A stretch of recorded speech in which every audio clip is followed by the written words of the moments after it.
Marami ang nakakapansin ng pag-decline ng attendance sa PBA. Ito raw ay dahilan ng maraming factors. Kaya kahit magdaro sa maliliit na stadiums, lalo na sa Maynila, ay hirap itong mapuno.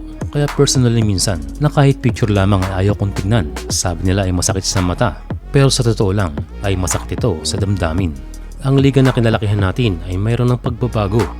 Sabi nila ay malaking epekto raw ang traffic, mahal na presyo ng tickets, and they lost their interest, sabi ng iba na matagal ng fan ng PBA. After pandemic ay tila bumaksak ang telebisyon kaya mga tao na lamang ay nanonood sa social media o sa kanilang mga bahay. So nagbago ang culture, kaya kung gusto ng work from home ay meron ng watch from home. Pero hindi pa ito ang sapat na dahilan dahil bakit napupuno ng mga tao ang ibang liga. Samantalang mahal nating PBA ay struggling sa attendance sa kabila ng pagbalik ng mga tao.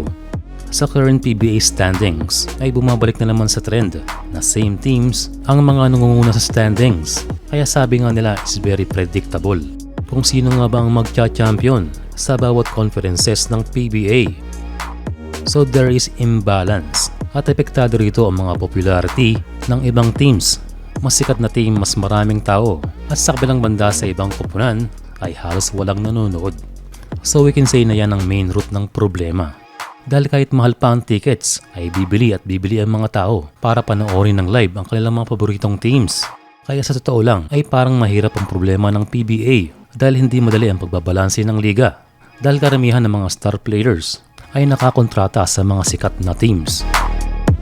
Sa ngayon maaari sigurong makatulong na ang mga topics na makukuha ng mga low-ranking teams ay manatili sa kanila sa mahabang panahon at bawal pitasin ng mga nag-harvest. Halimbawa lamang sa Terra Firma na huwag nilang papakilaman si Stephen Holt kung pwede lang. Pero sa culture ngayon ng PBA ay walang kasiguraduhan. This conference ay nasa ilalim ang independent team na Converge. Pangitignan pero sa kabilang banda ay malaking pag-asa na makuha nila kung sakaling magpa-draft Justin Baltazar and hopefully mag-PBA na rin si Kobe Paras. And for Balti ay ito na ang perfect time para pumasok sa PBA. Although it's not a guarantee na bubuhati ni Balti ang Converge, pero each team's having a high-ranking player ay may impact pa rin ito sa liga. Katulad lamang sa KBL na ang bawat team ay mayroong national team player, kaya balance is the key.